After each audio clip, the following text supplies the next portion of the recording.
Hello, everyone. Welcome to today's webinar.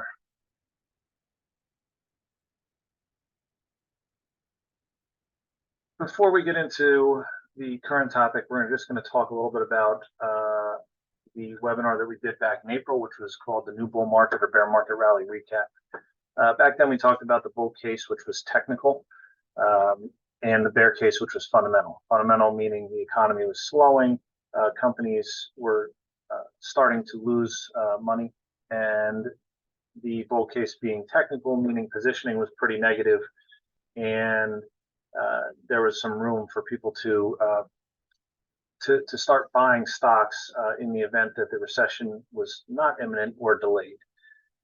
In fact, what happened so far for the rest of the year is that technical flows have really been the driver of returns, and it has been concentrated almost all the gains into 8 stocks. In fact, most stocks are lower than they were in April during the last webinar, and bond yields continue to be the source of pain, even though it appears inflation has peaked. So inflation was a problem, bond yields went up. Now inflation, while it's slowing, we're seeing a second leg, especially over the last 2 months, where bond yields are really moving significantly to the upside. So far, we still have no official recession yet in the United States. And we said at the last one to pay attention to the yield curve and the Fed funds rate versus the 2-year yield. And while it hasn't necessarily been the case for overall indices, we are seeing it hit a lot of stocks. And right now, it just keeps getting louder and louder. So now we'll talk about today's webinar, which is entitled Whistling Past the Graveyard. So what are a few things that we're seeing? Fundamentals have continued to deteriorate, and that's both in the economy and in corporate earnings. In fact, while technicals were setting up very, very well in the beginning of the year, they have actually deteriorated pretty significantly since our last webinar. What do we mean by that? That's mainly that less and less companies are participating and positioning where it was extremely negative to start 2022. Really up until about 2 or 3 weeks ago had been some of the most positive positioning we've seen in a couple of years. There are divergences everywhere, meaning you have prices that are moving higher while internals are moving lower. You have asset classes that should be moving together that are moving separately. There's many, many instances of that, too many for the scope of this webinar. The next thing is the effects of the pandemic are starting to wane now that we're over 3 years past the onset. And at the same time, those effects are starting to wane. The effects of the poor policy that was implemented during the pandemic are starting to surface. We're going to discuss that a little bit towards the end of this webinar. In fact, a lot of the pandemic beneficiaries for the last couple of years have given up all of their gains from the pandemic, and we will discuss that. And then lastly, the extreme concentration that we've seen in this market is really making an accident more and more likely. So one of the things that we always talk about is the economics, and the Fed has been a big driver of the economy and market returns for the last several years. So one of the things, and this chart here is actually something that we updated from our last webinar in April. Now, one of the things that we're talking about is, are the Fed expectations correct? And basically at the beginning of the year, the calls were for one more Fed rate hike for this year, and then a pause and eventual cuts. Actually, we were expecting cuts at this point in the cycle, right now, towards the fourth quarter of 2023. Now, that didn't happen. In fact, we got a couple more rate hikes. And at this point, now everybody is expecting higher for longer. Interest rates stay higher for longer. Now, the question is, will this time be right? One of the things that we talked about back then, and we still talk about now, is the blue line, which is the U.S. 2-year Treasury, and the white line, which is the federal funds rate. It's very important to look at the disconnect between these two. When the blue line is higher than the white line, that means that the Fed can continue to hike rates, and it's not really going to have an effect on the economy. When the blue line goes below the white line, it means that the Fed is actually too tight. And the longer they stay too tight, the more likely it is for an accident. As you can see right here, this massive drop in the 2-year Treasury was in the middle of March, which was during the banking crisis when we had several banks go under. And they went under because interest rates were too high. Interest rates are higher now than they were in March, and you're not hearing very much from banks. Now, what's interesting is even though the 2-year Treasury is back up to this level, it's basically back to where it was in March before the drop in 2-year Treasury. But at the same time, we've had 1, 2, 3 interest rate hikes since March. And in fact, we've basically since middle of March, the 2-year Treasury has stayed below the federal funds rate. We are now getting to the point where it's been there long enough where it's going to be very, very difficult, even if the Fed does decide to cut, or it's going to be difficult to avoid some type of accident. And in fact, this is at the exact same time that now we're talking about higher interest rates for longer. So we'll see how this develops, but we're getting into that danger zone. So at the same time that we're getting into this danger zone, a lot of people were calling for recession in 2023. In fact, we thought that the odds of that were a little bit higher. We got a little concerned when everybody kind of jumped on the bandwagon and positioning was there in early 2023. But it's interesting because as we got into the summertime, it switched from, as markets continued to stay higher and the economy and jobs stayed plentiful, and we have not entered a recession, even though the economy has slowed. Now we're talking about this soft landing. And a soft landing basically means that you get the economy to slow, you lose some jobs, but it slows inflation, and that sets up, without a ton of people losing jobs, it sets up for the next cyclical upturn in a very positive way. Problem with that is every hard landing looks like a soft landing at first, and we find it interesting because while the end of last year many were talking about recession, now soft landing has become the base case. And what's interesting is, if you go back to the mid 1990s, every time the mentions of soft landing come up, when they get very, very high, the last 2 times it was quickly followed by a recession. Back in 2008, followed by a recession. And there was a couple times in the mid 90s, and then really back in the around 2012, where we did engineer a soft landing. So it's interesting. We'll see if this time is different, but we're going to take a look at some other things that are interesting. So one of the things that's happened over the course of the last 18 months is we've raised interest rates to try to catch up with inflation at a pretty unprecedented pace. And now that we're getting to the soft landing talk, it's almost, people are saying basically, at first it was going to cause a recession. Now that it hasn't come yet, now it's, we're going to have this soft landing. Problem with that is that every time we've had interest rates hike, it has caused some type of financial accident. So this goes all the way back to the 1980s. I'm not going to go through each one of these, but you could see spike in interest rates causes a problem. Spike in interest rates, this was the 1987 stock crash. Spike in interest rates, spike in interest rates, spike in interest rates. And a lot of these are much smaller in magnitude when you take a look at what's happened off the bottom over the last couple of years. Now, it's interesting that at this point in time, we have the fastest increase in interest rates over the last 40 years. And now we're talking about a potential soft landing. It's possible because the Fed is starting to pause at this point in time, but the last 40 years of history basically says that that's not necessarily going to be the case.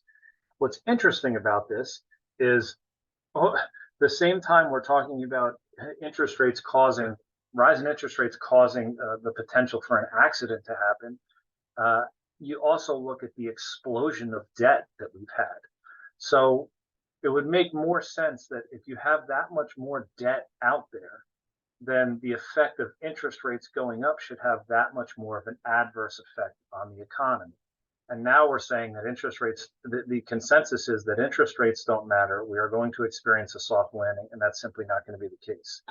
Now, if you take a look at this chart here, you can see this is where we sit. Basically, since 2008, there's been an explosion in the amount of debt that's outstanding, and it's projected to increase at this rate over the next 10 years. So not only is debt not going to come down, but it's going to basically double. Debt is going to double over the next 10 years. It's going to be very, very hard to finance that type of debt with interest rates where they are currently and not have any potential issues. So another thing that that goes kind of against the soft landing scenario is, does banking matter? Uh, Now, in the past, the reason interest rates have been a predictor of recession is because we need finance to grow the economy. If people aren't getting loans, if you're not getting loans to finance the purchase of a house or purchase of a business, or to fund an expansion of your business, or anything like that, then you would need that cash on hand. Because of the fact that we've added so much debt over the last several years, we need financing to grow the economy. Now, what's interesting is in the past, again, over the last 33 years, every time banking has become, the banks have tightened their lending standards, it has coincided with the recession. Go back to 1990, early 2000, 2008, 2020, and here we are today. Every single time we've been at this level, it has come virtually at the same time as a recession. Now, we haven't had one yet, and maybe this is as tight as the banks get, but it's going to be very difficult for them to continue to remain tight without causing recession, and for interest rates to stay as high as they are. Something has to give. Now, the other thing is, so does housing matter? So when you talk about the soft landing scenario, another very, very large part of the economy is housing. Now, where we currently are, mortgage rates over the last 2 months have spiked dramatically higher, and now they're getting close to around 8%. When you have 90% of people that are at a mortgage of 4% or lower, when you have a mortgage rate of 8%, you need a pretty big reason to move. Either a loss of a job, a relocation of a job, divorce, death, something. There has to be some issue. And what's happening is people are saying, well, the housing market, because of the last bubble in 2008 where housing prices collapsed, I think a lot of people were expecting that to happen again. Now, the problem with that is with the interest rates going up is that you're not seeing those house price declines that we saw the last time around. And that is simply a function of supply. It's a supply and demand. There's enough people that are still in there looking to purchase a home. There's not enough homes for sale, and so prices are staying elevated, and it seems like the housing market is doing okay. The problem with that view is when you look at the economy is it's not necessarily the price of houses, but it is the amount of transactions that happen. Think about when people are moving houses, they're spending money to get their house ready to sell. They're spending money to get their new house ready to move in. There's a lot of transactions that go through, and that money filters through the economy. They do it. They go spend money at furniture stores, and they buy new appliances. They buy home furnishings. They buy paint. It goes through the whole economy. When you don't have those transactions, that tends to go away. And there's a lot of money that goes through the housing market. Now, what's interesting is if you look at this chart, this is pending home sales. So if you look at this level that we were at, this is the pandemic right here. This is when the economy was completely shut. No one was selling houses at that point in time. It was completely shut. And we are back down to that level now, and you're not hearing anything about it. In fact, these are lower than where we were back in 2008 and 2010. And this is when the housing market bottom was back at this level. The transactions are simply not there. In fact, I spoke to quite a few people in the industry, whether it's not necessarily realtors, but lenders and other people that are dealing with mortgage origination. And they said it is worse than 2008, and it's absolutely brutal out there. So maybe housing market doesn't matter. Interest rates are going to have to drop quite a bit in order for this to become a problem. There maybe are other sources of supply, but again, you need to have houses moving in order to keep the economy higher. So maybe banks, maybe housing, they don't matter this time around. Next view is that the consumer is strong. And in fact, the consumer has been strong. They've been spending well above their means for the last couple of years. I'm not going to get into all the different statistics, but one of the things to look at is your personal savings rate as a percent of personal income. So as you can see here, this goes back to pre-pandemic, 2016. This is when people considered savings rates relatively low. You could see into 2020, savings rates jumped because people were saving. Then they started to decrease, and they hit a low in 2022, and now they came back, and now we're back at this level, much lower than we were pre-pandemic. Now, excess savings were a big part of the consumption post-pandemic, and all of the free money that a lot of people got during the pandemic, and that is actually part of the cause of the inflation problem. So we're now back to the point, because costs went up, that people are just simply, they're spending savings and they're not able to save as much from income because the cost of living has gone up so much. And this can only last for so long. Now, what's interesting as well is there was all this talk about excess savings. And in fact, that was absolutely true. Now, if you look at this chart, which goes from, the pandemic in March of 2020 to today, and excess savings have actually run out, where the white line is the bottom 40% of households, the blue line is the middle 40% of households, and the orange line is the top 20%. So other than the top 20%, the pandemic savings have all been gone. Everything has been used up, and the consumer has stayed strong. So 20% are still have a slight amount of savings left to spend, but the lower end has been absolutely, they've gone through everything as the cost, as their savings have dwindled, the cost of living has gone up, and their income levels have not gone up as much with it. There's a reason why you're seeing strikes with the auto workers, why you're seeing it with UPS, and it's not going to stop. You're going to continue to see it at a lot of other places, because it is a problem. People are just not able to keep up with the current cost of living, and so you can continue to spend until you're basically forced not to. So one of the things is, so with all these negatives that are out there, how have we avoided a recession? How is that the case? And it's basically the pandemic fiscal stimulus, the government payments, is still here, and that is what's plugging the gap. And most people know about, I'm not going to put a graph up, but most people know about it's October now, and student loan borrowers now have to pay their student loans for the first time in 3 years. So, that's one side of it, and that will have an effect in spending, because cost of living has gone up, and now you just add another bill to what you're having to spend. And we just saw in the last couple of charts, there's no money left there. There's no money left to spend, and now they have to start spending on paying back their debts. The other part, which gets a lot less fanfare and credit, but is a huge driver of why these of this fiscal stimulus that has just continued to flow through the system, is the employee retention tax credit, which is basically a tax credit or a tax refund. If you continue to keep your employees through the pandemic, you're basically getting a refund of up to $20-some thousand per employee. Now, what this shows is, so this is, businesses, and that's where, this basically affects small businesses. So you could see business income tax refunds versus corporate income tax refunds, and they stay pretty much in line until you get to the post-pandemic era.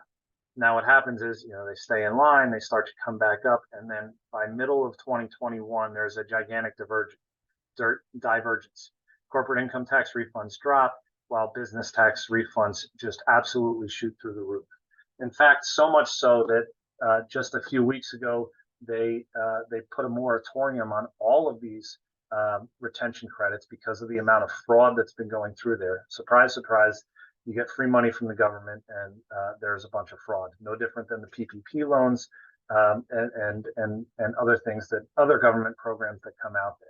So this is a massive, massive amount of money that's coming through the system 2 to 3 years after the pandemic, while businesses are still up and running. Now, this is not something that's sustainable, and I expect this to run out in early 2024. But there's a few reasons why there is a lag effect to this not causing a recession yet at this point in time. But it doesn't mean that risk is gone. So the next thing I want to talk about is, so we discussed a lot about, soft landing, hard landing, what's going to happen, and how anomalous the last few months have been, and delayed the recession to some extent. But now we're going to talk a little bit about the Fed pause. So the Fed is expected to pause hiking interest rates. Maybe the last one was the last one. They might do another interest rate hike, but they plan on pausing interest rates at hikes sometime in the next few months, even though they're going to keep rates higher for longer. Now, why is this interesting? Is because if you go back and you look, because inflation expectations have come down, they don't have to increase interest rates quite as much. And if you look at government bonds, the last several times that the Fed has paused hiking interest rates, the performance of government bonds from the time they pause going forward is pretty significant. And this goes back, you got 1978, 89, 95, 2000, 2006, 2018. And now here we have 2023. So in a very short period of time, this is the only time during a Fed pause where we have seen treasury bonds, government treasury bonds perform negative. Now, this tells me that there's something else going on, and there's a lot of different factors. It could be, it could simply be from, less people more concerned about the federal government. There's a lot of different reasons that it can happen, but this is absolutely different than any other time that we've seen. So, the other thing that's interesting about it is, there's a lot of talk. A great time, and one of the big quotes is, you want to buy when there's blood in the street, or you want to buy when there's fear in somebody's eyes. And it's always tough to do that, because it's usually when things look the absolute worst. And I can't remember a time ever where nobody at all wants to own bonds.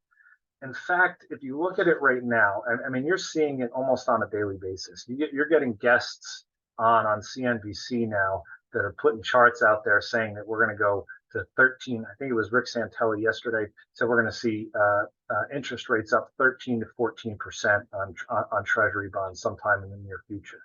It reminds me similar to back to 2007, 2008, when people were calling for $200, $300 a barrel in oil. It marked an intermediate top in those oil prices. We're seeing the same thing happen now. And if you look at it, the actual long-term treasuries now have a drawdown, even though it's taken longer, a drawdown that is similar from the peak to what we saw in stocks in 2008. So there's no wonder that no one wants to own bonds, because if you've owned longer-term bonds, you've got a drawdown of over 50%. Over 50% in your return in just over 2 years. That is a significant drawdown in what's supposed to be considered a not risky asset. So we're at the point now where you're starting to see capitulation in bonds. The other thing that's interesting about this, and this is what we're seeing across different asset classes, is that treasuries are actually being treated riskier than corporate bonds. So the difference between a treasury and a corporate bond is both treasuries and corporate bonds, if interest rates go up, the price of those bonds go down. The difference between the two is that corporate bonds have credit risk. So when the economy gets better and credit gets better, then corporate bonds should perform better. And likewise, when the economy gets worse and corporations are struggling more, corporate bonds should perform worse because they are riskier, because there's more of a chance of default. So if you go back, and again, we're going to look simply from the pandemic, you could see that treasury bonds are down over, this one, if you just look at regular bonds, they're down, or longer term bonds, this is the 20-year, is down almost 45%. At the same time, high yield corporate bonds are actually still slightly positive over the last 3 years. That is a over 45% underperformance from treasury bonds to high yield bonds. So the riskier you were in a less risky asset, the better you performed at a time when things have gotten worse. And you could say, okay, well, 2020 and 2021, those were, everything was going up. That's when people were still buying NFTs of monkeys that were in cool outfits and buying them for $1 million and putting it on their computer and saying that they have a piece of art. Well, now that's all of that is collapsed, and you can see, Treasuries still during that period of time through the end of 21 were still not. They weren't great, but they weren't awful like they have been the last couple of years. The fascinating part about this is that even though the risky bonds have performed better, bankruptcies have surged. In fact, they've surged so much that they're in similar level to where we were during the pandemic and during the financial crisis. So when default risk should be spiking, the riskiest of corporate bonds are still massively outperforming treasury bonds. It's one of those things that is really defies the odds. I mean, beyond what anybody could have even imagined. And it begs the question, is this the worst that we're going to see? And that's what, and we're just pricing in that we're not going to see anything else? Or do we need to see a reset in price and some type of mean reversion? So even though we've seen a lot of the negativity really play itself out, we are not seeing it as in asset prices. In fact, the less risky the asset is, the worse the performance has been over the last couple of years. And the more risky, the better the performance has been, even in the face of deterioration that has come pretty much across the board. So we're going to talk a little bit about stock market narratives. So we can see that we talked a little bit about risky versus non-risky assets and the difference in performance. Now, one of the things that's been interesting is okay, we've had all this negativity and the stock market is doing fine and holding up in the face of all this. What happens when the negativity turns? How good are stock prices going to do when that negativity goes away and positivity comes back? Prices are going to go through the roof, and that's you're seeing that in certain places.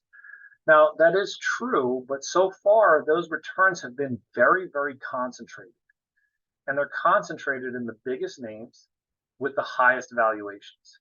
And I want you to remember this, because over the longer term, and I know this is a holding period of 10 years, which is a very long time, and it's only been 3 years since the pandemic.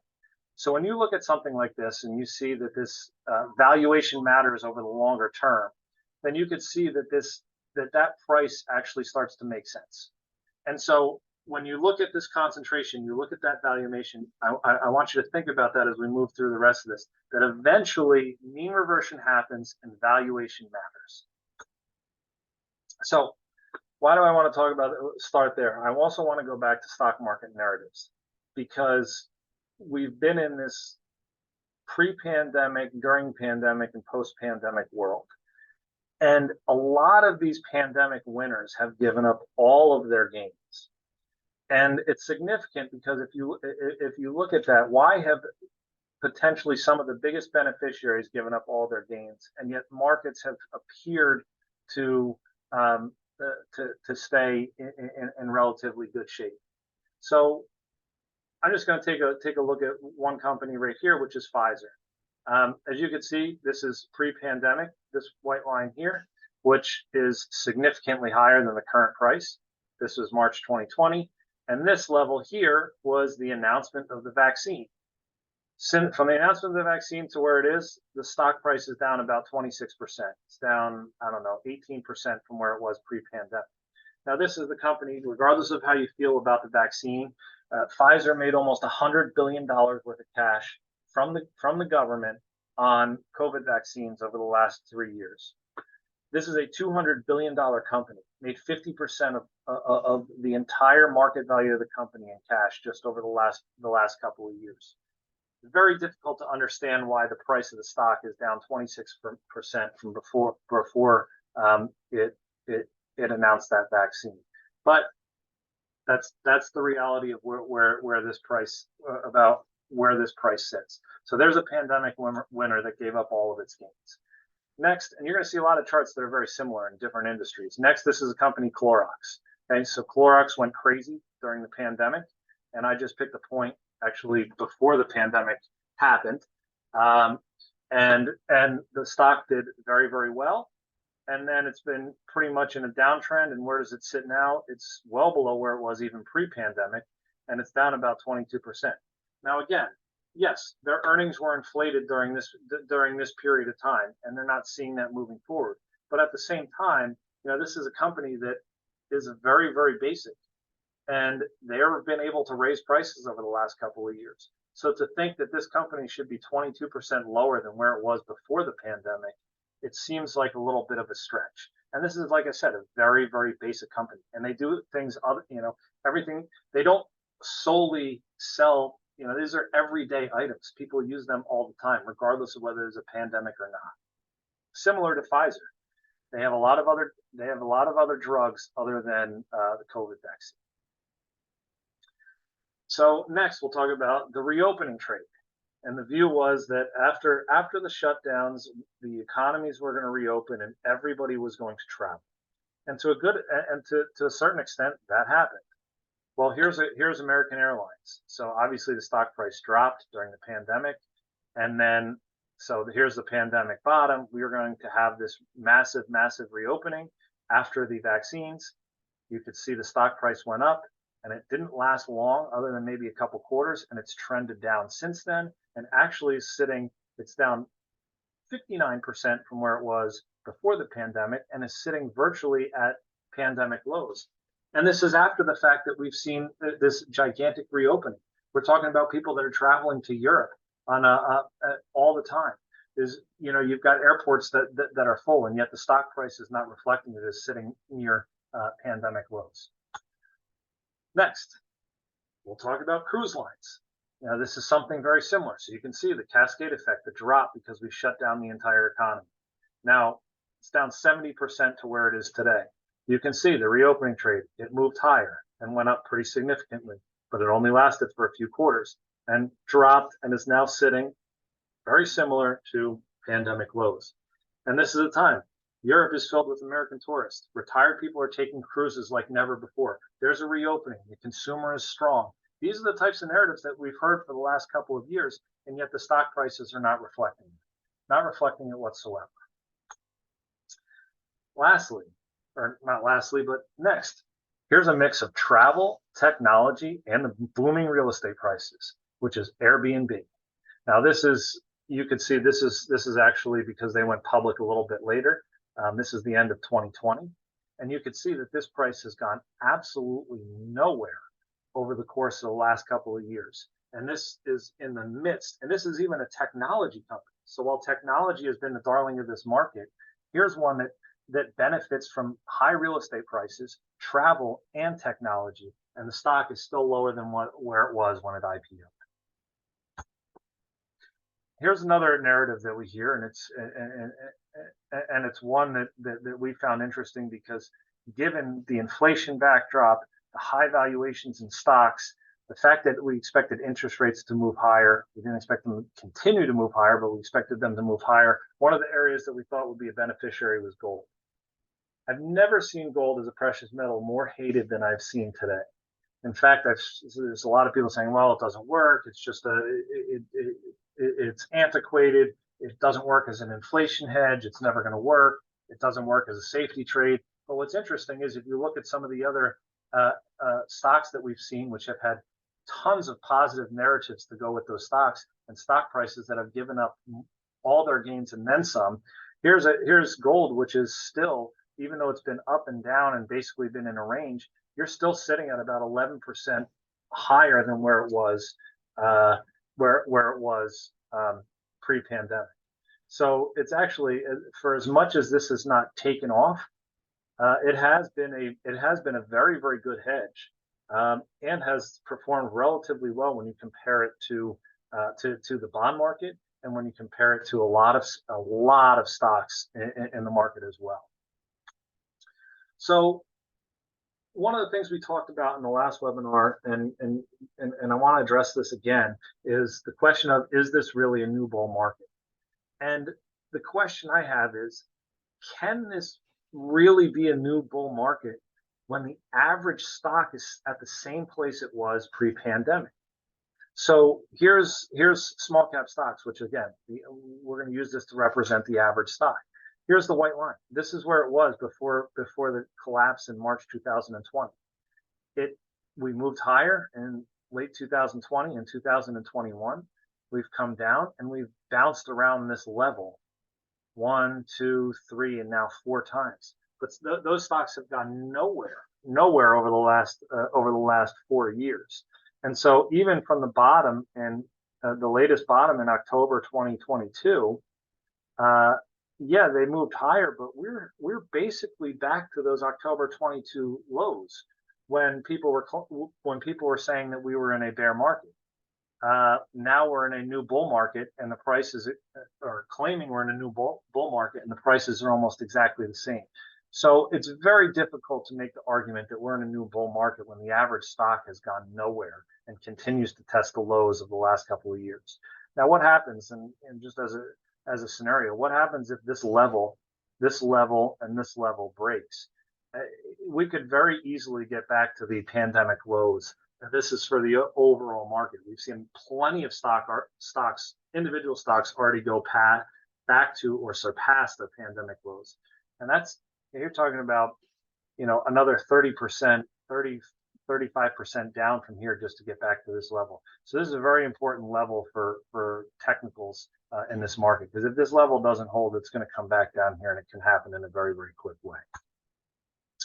Additionally, so this is just adding to the fact that the average stock hasn't done anything, is that this has been one of the weakest participating markets this far off a low that we've ever seen.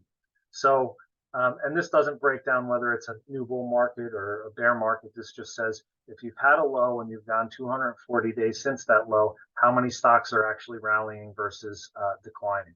And as you can see, there's a few times where it didn't rally quite as much, but you've had many, many stronger instances than what we've seen today. We're only the net advances are much, much lower than what they've been at other times. So the question then becomes is, can we stay elevated? So I'll go back to what we talked about in the economy, which is, can we have a soft landing if banks are tightening? Well, can stock markets stay elevated without banks participating? So we're at a point now where other than the S&P 500 and the NASDAQ, every other stock index is negative on the year now. And we've never had a time where the stock index is up with banks down as much as they are. And so you look at it again, so we're going to go pre-pandemic, and you've got banks which are down almost 29% over that time period. And they're starting to get back down to lows that we saw in early 23 during the banking crisis. We're back down to those levels. It's going to be very difficult to have a new bull market and for this market to turn around and not have banks participate. Additionally, can we have a new bull market without real estate? Similar to banks, you've got real estate's down 27% than where it was before the pandemic started. And real estate has taken out its October 22 lows, which means it doesn't necessarily mean it, but if it doesn't bounce back from this level soon, you could see those pandemic lows come into play very, very quickly. So I want to actually rehash this chart from the last webinar, which was talked about in 2022, about bringing valuations back down. All we've seen, so even though valuations came back down in 2022, all we've seen is that this got back to a level that used to be considered a bubble. And in fact, what happened is this year, outside the indices have maintained this high valuation because it's gone right back up in 2023. And that's mainly because you have the big 7 or 8 companies that are driving all those valuation returns, while the less risky names are sitting at massive, massive valuation discounts.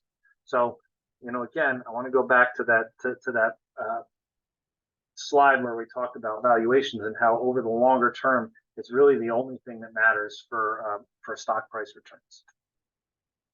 So why is this important? Well, let's talk about stock concentration. So we talked about valuations, how 2022 they dropped, and that was mainly a reset, and all they did was drop back the previous bubble. Now they've Now they've gone right back up in 2023, but that has become more and more concentrated in those few stocks. So this actually looks at the market capitalization of the top 10 stocks in the S&P 500. So what happened in 2023, more money has gone into fewer and fewer companies. So as you can see here, this chart, so it takes a percentage in the S&P 500. So you can see it, we got pretty concentrated in 2000. That concentration dropped. We got concentrated in 2008, small drop, all the way down to this is probably around the average in 2000 and, say 2016. It's steadily increased. Here's 2022. It started to drop. That was money flowing out. That was that value. That was this valuation coming back down to back to where it was in the dot-com bubble. Now what's happened is in 2023, as the stock market has remained elevated, it has been fewer and fewer companies participating, which means that now we're at a higher concentration. Almost 32% of the entire S&P 500 is in 10 companies. And that those valuations are back near record highs. And so what's happened is because so many of these companies, even though they benefited from the pandemic, they should benefit from the fact that the economy is slowing. Because the stock prices aren't doing anything, you get more and more money that flows into fewer and fewer companies. And that really becomes a problem because it masks the problems that are out there. And at the same time, it also causes so much money is in a certain amount of companies that what happens if certain people have to pull money all at once? They've already dumped the other stocks. There's only a couple places where they can take it from at this point in time. And that's really what we come down to. And what does this all mean? So the concentration of returns to a handful of companies, coupled with the blowout of yields, the explosion higher in interest rates, and the amount of debt that we've taken on over the last few years, that increases the likelihood of an accident. Meaning that all you need is some fund or somebody to go under that causes some selling that then cascades that selling because all of the money is concentrated in a certain place. Traditional risk-off assets have performed worse than riskier assets, even as the fundamental backdrop has deteriorated. It's very difficult for me to go back and find another period of time where this has happened. In fact, I haven't found that. Government bonds are seeing capitulation-like activity that has marked meaningful bottoms in other asset classes, meaning this absolute explosion in yields lately has just been relentless selling to the point where it almost seems forced, as if some fund is going under. That in other asset classes has tended to mark a bottom. Doesn't mean it's going to go straight up, but it's tended to mark a bottom in other asset classes in the past. Mean reversion can take years, but it always comes. So I go back to that slide that says over the long term, over 10 years, the only thing that matters is valuation. We have one of the biggest valuation gaps that we've ever seen between the top 8 and the bottom 492. We've got valuations in certain companies that are dirt cheap, and the stocks continue to get cheaper and cheaper because the money keeps flowing into just a handful of names. And we're going to follow up after this webinar with some of these individual stock videos that shows where they sit fundamentally, where they sit from a valuation perspective, and how affected they are by the overall economy, and what the actual performance is of the underlying businesses, and what that means going forward, and how once you get the mean reversion, these safer assets can re-rate significantly higher. So that's all that we have today. Thank you very much. If you have any questions, you can send me an email. And additionally, I would like to let you know that you're going to get some follow-ups with some individual stocks. We'll probably do 4 or 5 that walks through them. They will be much shorter than this, probably 5 to 10 minutes. And we'll break down where we see that mean reversion happen. Thank you.